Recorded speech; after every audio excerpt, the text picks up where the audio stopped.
What's good YouTube, JD here, back with yet another review for you guys. And in this video, we're talking about the latest collab between Nike and Off-White. This time on a brand new silhouette, we will be getting into the Nike Off-White rubber dunks.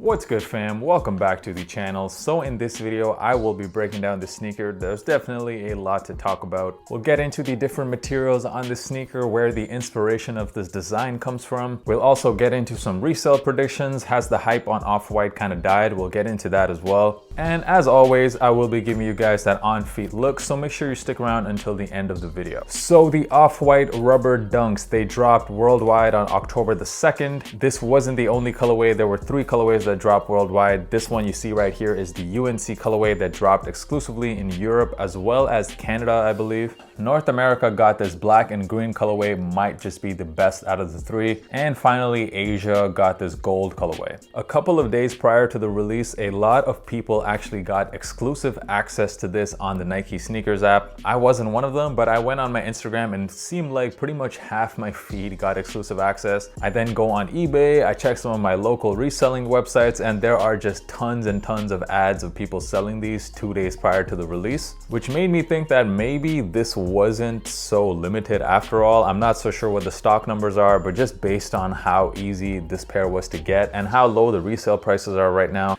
I'm guessing that there was quite a lot of stock of these. So they're officially calling this the Off-White rubber dunk. And before I even start breaking down the sneaker, I gotta say I do like when brands do this on their collabs, and that is making completely new silhouettes. I'm glad that Virgil didn't just take an existing Nike model, throw a different colorway on it, or take an existing Nike model and just deconstruct it a little bit like he's done with some of the previous sneakers.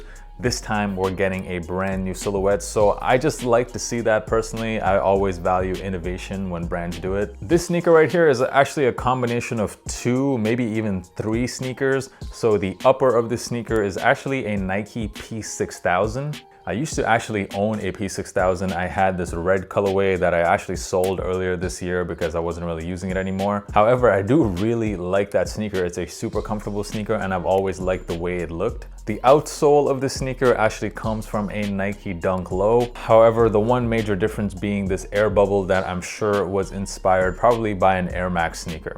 A lot of different materials used on this sneaker. We have hits of leather, so the silver parts of the shoe are done in leather. We also have some white mesh that you can see, so it does add quite a bit of breathability to the shoe. And finally, they wouldn't be called the rubber dunks if there wasn't quite a lot of rubber used in the sneaker. The toe box is made out of white rubber. You can also see some white rubber panels along the shoe. And of course, this outsole is also done in rubber.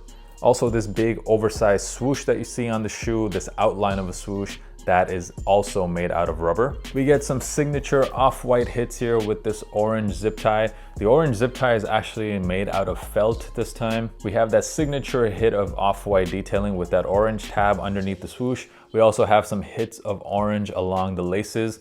The upper of the sneaker, I do like the colorway a lot. I love this contrast between the UNC blue and the orange. It quite reminds me of this shoe you see back here, the Jordan 1 UNC, which also featured quite a few hits of orange on there. I just thought that these 2 colors together, they do look pretty good. However, no matter how much I keep staring at this shoe, I can't help but feel a bit let down by this outsole here. I'm just not feeling the gum outsole on this. I just think it looks pretty weird on this colorway. I wish we got a white outsole here. But let me know your thoughts down in the comments. What do you guys think of the gum outsole? Do you think it belongs on this colorway? I would love to find out what you guys think. On the back of the sneaker, you see this almost like a mini Nike Air logo. I actually won a raffle from these from Naked, which is a retailer based out of Denmark. For some reason, retailers like Naked, also End Clothing, they somehow sell these sneakers for almost resale prices. I bought these sneakers for 210 euros, which is actually 20 euros more than a lot of other retailers. And Naked is actually a woman's streetwear store, so they didn't even sell my size, so I managed to cop this in my girlfriend's size. She did try on the shoes, and based on her feedback, they do fit true to size. So pretty much the same size as your regular Nike Dunks,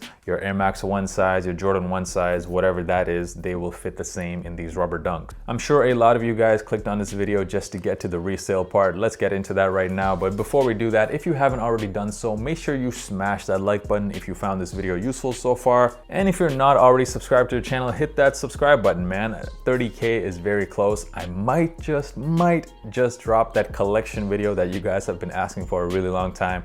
I might drop that when I hit that 30K mark, so make sure you guys are subscribed. So resale, let's be honest, man, a lot of people who cop this just copped it to resell, because I'm looking at every single reselling platform, whether it be StockX, GOAT, even my local platforms, and there are so many ads of this sneaker, people trying to sell this. I feel like these were kind of underhyped. There wasn't a lot of promo behind the shoe, and more so than that, we really didn't see any pictures of like some notable celebrities wearing this, any famous basketball players wearing this. So there just wasn't a whole lot of hype behind the shoe. It feels like it just kind of came out of nowhere. And that, I think, is reflected in the reselling prices. So in a lot of sizes, there's pretty much very little resale profit to be made, especially for an off-white sneaker. If you guys manage to cop a smaller size, so I'm talking the base sizes, I definitely think the prices in those sizes are gonna come down even more. When I'm looking at these base sizes on StockX, there's almost 5 times as much people selling it than people who have bids on these shoes, which tells me that the prices are definitely gonna come down even more. Even in the bigger sizes, there's definitely more supply than I see demand. However, it's definitely not as bad as the smaller ones. If I owned a bigger size of this, I would only do this if you really don't need the money. I would probably hold on to it for a year maybe. It's more of like a speculative investment. I don't know if the prices are gonna go up long term. Actually, in the short term, I see them coming down a little bit because there is a lot more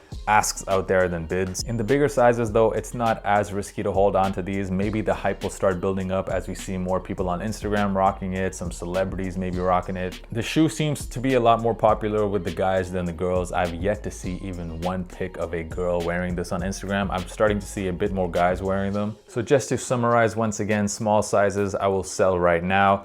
Bigger sizes, I would hold on to it for a year, but only if you absolutely don't need the money. If you missed out on these and you wanted to cop it for yourself, I would actually wait a couple of weeks, even in the bigger sizes. Like I said, in the short term, I do expect the prices to come down a little bit. What are my final thoughts? Are these a cop or a drop? Now, let me be honest, guys, since the beginning, ever since I saw pictures of this shoe, I really never was feeling it, especially not this colorway. I really don't like this gum bottom. I'm seeing a lot of people online saying hype on off-whites is dead just based on how this release has performed on the resale market. And I personally think that's a bunch of nonsense. It's just this release. If we look at some of the other off-white releases, like the 4s, like the Jordan 5s that I have back here, look at those prices, man. Those are absolutely through the roof, over $8,000 in every single size. So definitely you can't tell me off-white hype is dead. This just happens to be a sneaker that a lot of people weren't feeling. Oh yeah, I forgot to say it. These are definitely a drop. If you haven't already done so, make sure you follow your boy on Instagram. The handle is right here. It is at JDKick6. Definitely the easiest place to contact me. And thank you so much for messing with the channel. As always, big shout out to the homie at Soul Searcher. You have been supporting the channel since day one, so much love to you, man. The on-feed portion of the video coming up right now. Thank you guys once again, and until next time, peace.